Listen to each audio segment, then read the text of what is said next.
Welcome back to another episode of Feel the Screams podcast. Today we'll be talking about Hellraiser 2 Hellbound. This movie takes off not too long after the very first film, which I actually kind of forgot about. The very first time I watched it was a long time ago. I feel like I didn't watch it right after watching Hellraiser 1, and when the movie takes off, I was kind of like, I'm not really sure what's going on. But since I'm marathoning these, I felt like that did make it a lot better because I was like, we're starting right from the jump here. Like, that's awesome. You know, they show us how Pinhead, how when he was a human, him solving the puzzle and the torture process of the nails getting put through his head. It's a great way to start off a little gritty film, you know, based off of the last one that was like pretty gross with special effects. This one wastes no time jumping right into it. We do see Kirsty at a psychiatric hospital, and, you know, police force, they find a bloody mattress. And when Kirsty hears about this, she's like freaking out. She's like, you gotta burn it.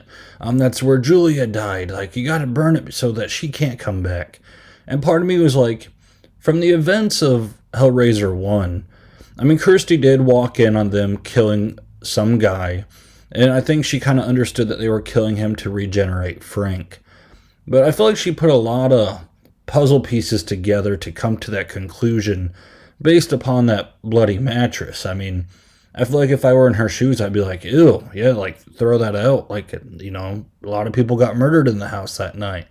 And besides, didn't the house catch on fire and everything burned down? So I really don't know how they came across this mattress, and how exactly Kirsty knew that Julia could come back from this mattress, and basically elaborate the whole plot point to where Dr. Chenard, who is upset with the lament configuration or the puzzle box, to where he can start doing his little plot device. But basically we got these 2 points because we need a reason for a second movie, so that's why it exists. But I did think it was a bit of a stretch for that, though.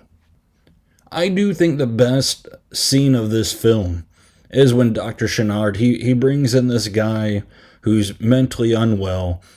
Of course, we got this guy who's the head of a hospital, who's willing to sacrifice a ton of mentally ill patients just to see what the lament configuration's all about. And he's like, does it really exist? Like, this is my favorite hobby. Like, I'm going to prioritize this puzzle box over my occupation and my everyday life. But he takes that patient, and that patient starts cutting himself open on top of the mattress, which is very bloody and very gross. I mean, the dude thinks he has bugs inside of him. It is a very uncomfortable scene. But the best part about it is when Julia does resurrect and her arms shoot out of the mattress and her legs shoot out too. And she's literally just a bloody blob that chases this guy around. I mean, it's 2 bloody figures crawling around on the floor, slipping and sliding. It's a crazy scene. One thing that did kind of make me laugh, whenever Frank gets resurrected in the first film, he keeps wearing this white, like, flannel shirt. And I was just, like, grossed out. I'm like, dude, you are bleeding everywhere. Like, why are you wearing white? And when Julia is resurrected, the doctor goes into his living room, and literally this room is pure white. Like, the carpet's white, the walls are white, it's super clean. And here Julia is just walking around, leaving bloody footprints, putting handprints on the wall, and I'm like, oh, why? Why are you doing that?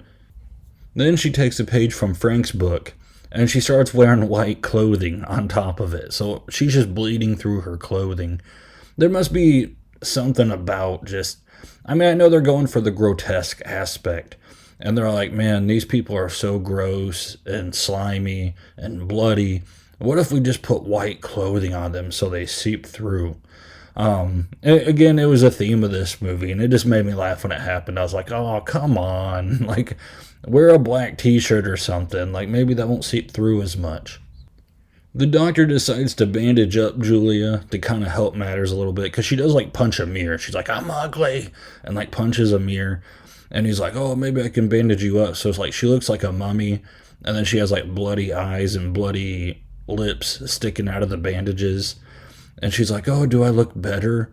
And Dr. Chenard, I mean, he looks like he's confused and has to take a crap for most of this movie. Like, he's got the same facial expression and doesn't say a whole lot. Like, the entire time he's like, my word. And he's just like sitting there looking confused. But she goes up to him and starts to kiss him. They start to make out. And it's like, dude, how desperate are you? But again, it probably just relates back. He's obsessed with the lament configuration. This whole process is, a result of it. So he might not even be physically attracted to her, but he's physically attracted to the whole process of what he's been working for his entire life. So the doctor offers her basically every mentally ill patient that he has. Like, the body count is insane. Like, he can't have that many patients left after just offering her body after body, and she's regenerating. And it gets to a point to where, like, they go back to the main house. Like, Kirsty wants to. Kyle, who was like the doctor's assistant, he witnesses the entire resurrection of Julia, so he's like, oh my god, it's real, and tells Kirsty, and Kirsty's like, well, we got to go back to the house. And so he ends up going with her, and the entire time I'm like, Kyle's going to be one of the main characters, he has to be. Because he just comes right out right away in the beginning, and he's like, hey, Kirsty, I'm Kyle. And he seems like super easygoing, and it just seems like the stereotypical, like, yeah, he's going to be like the romantic interest of the main character. So while they're at the house, from the OG movie, the first one, Kyle goes off into the attic and just sees like the body count, like bodies hanging everywhere. Kirsty like goes off and sees a bunch of scrapbooks, starts reading up about all the Cenobites, about who they were previously. And then like Julia appears, and she's mostly got her skin back. There's like a patch on her back to where like the skin's still not there. But Julia like appears in this room, and she's talking to him about it. And she starts to make out with him. And it's like, dude, this room is full of dead bodies. Like, I don't care how hot the girl is. Like, if a girl's like, yeah, there's a lot of dead bodies in here. You want to just kiss? Like, no. I want to get out of here. Like, it smells. It can't smell good in there at all. It's got to smell like just pure putridness. Poor Kyle gets his life sucked out of him by Julia. And then Julia meets up with Kirsty. They have this big confrontation. And Julia has like this big corny line. She's like, it's not like how the fairy tales used to be. I'm not just the evil stepmother anymore. I'm the evil queen. Come take your shot, Snow White. And Kirsty's like, nah! And then Julie just knocks her out, like, no problem at all. And I was like, oh, that was a corny scene. Like, it probably looked better in writing than what it actually came out to be. So one of the patients of the doctor, her name is Tiffany. Tiffany is mute, but she is very curious on puzzles. Very good at doing puzzles. And as soon as I say that, you're kind of like, oh, I wonder what he's saving her for. But he does use her to solve the lament configuration, which I was like, can it be that complicated to solve?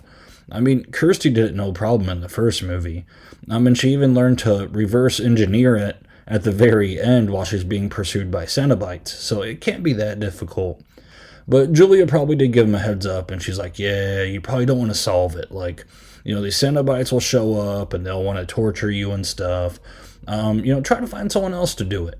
But I mean, he had to have that in mind, because he had Tiffany. Like, I feel like he was watching over her because he wanted her to solve the puzzle. So he couldn't have really known the dangers. Maybe he did study up on it a lot, so maybe. But Tiffany does solve the puzzle, and the Cenobites come out, and Pinhead immediately, and I like this.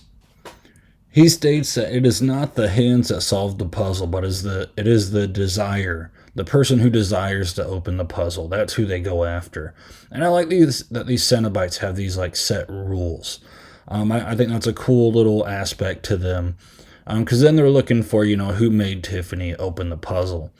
Now, these Cenobites, they are very careless with opening up these portals and just letting people travel into the underworld.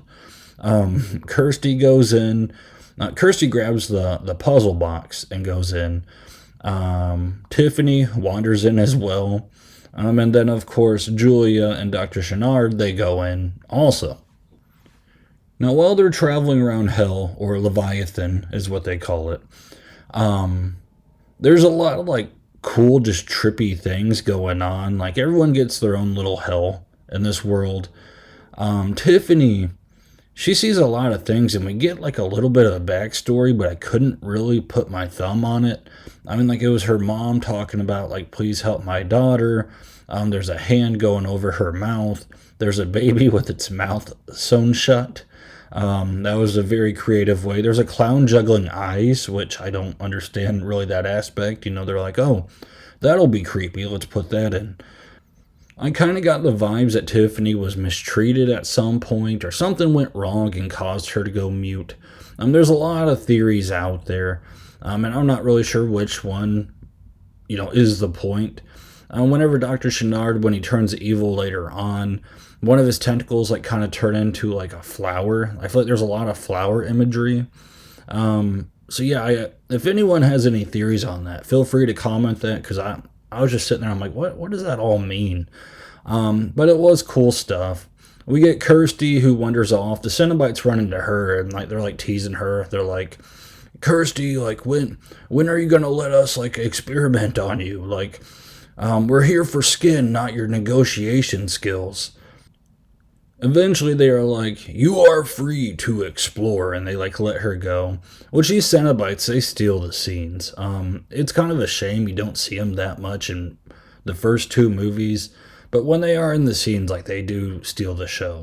They are awesome, they are fun, they are creepy. But Julia tricks Dr. Chenard. She gives him to the Leviathan. She's like, there was a point why I brought you here. Like, it needs souls, and it basically turns him into like a mega Cenobite, or like the Lord of Leviathan itself. Which I'm like, why would she make him so overpowered? Like, that's crazy. There is a scene I didn't really understand, because Julia is like organizing all this. Like, she's the main bad guy, like in the first two films. Like, Frank's probably worse than her in the first one, but she's definitely the villain of this one.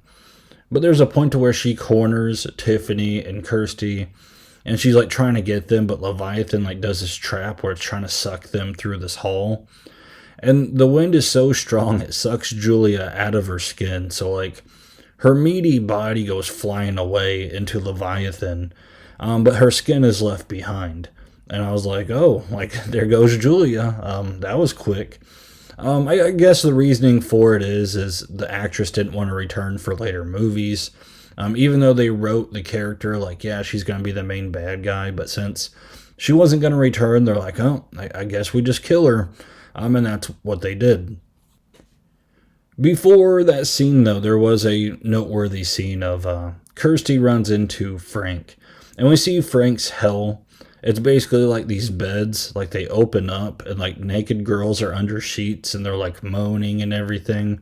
But when you lift up the sheet, the girls are gone.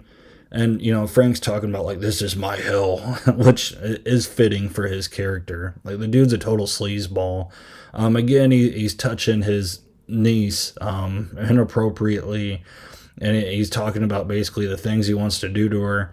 And Kirsty, like, responds by, like, casting the sheets on fire, which, like, causes him to, like, melt down.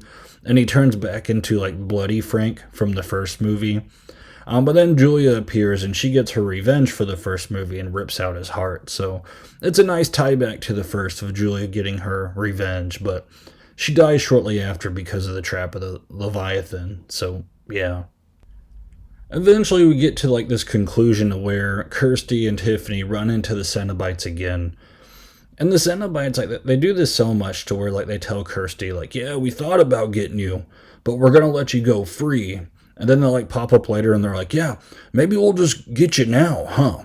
And it's like, well, you guys go back on your word so much. Though I do like that they have their rules, but it seems like they like have these rules, they tell the rules, and then they come back a little bit later and they're like, you know what, maybe we'll break those rules. I don't know. It's like playground bullies a little bit. But Kirsty uses the knowledge of her research earlier to tell them who they once were. And it kind of like turns them back into human. Like Pinhead's like, I remember. And then like they turn friendly since she reminded them that they were once human because the Leviathan had tricked them. But Dr. Chenard, he pops up And man, he takes out these Cenobites like way too quick. And then like you see like the human form of all the Cenobites as they're dying. And Chatterer was the most surprising one. He was a kid when he got impaled. But yeah, he takes them out super quick. I was like, man, these guys are too strong. Like, I wish they could have had a longer fight sequence between Dr. Chenard and the Cenobites, but I guess it was a budget issue. But Dr. Chenard, he's about to get Tiffany, and Kirsty takes Julia's skin, puts it over her own skin, tricks him, makes out with them, so that Tiffany has enough time to like solve the Leviathan pyramid thing. And then that ends up killing Dr. Chenard. I do like the sequence that it does kill Dr. Chenard because he has his tentacles stuck in the ground, but the main tentacle that's attached to his head goes to pull him up since the puzzle's solved, and it has to like change shape. And it literally just like rips his head off. That was very cool. Also, the sequence where he turns into the King of Leviathan. That was also very cool. What I didn't like about Dr. Chenard's Cenobite character is he would get like this like opera type voice, like that was kind of obnoxious. I was like, we don't need that. Like when he talked normally, the character itself was pretty cool.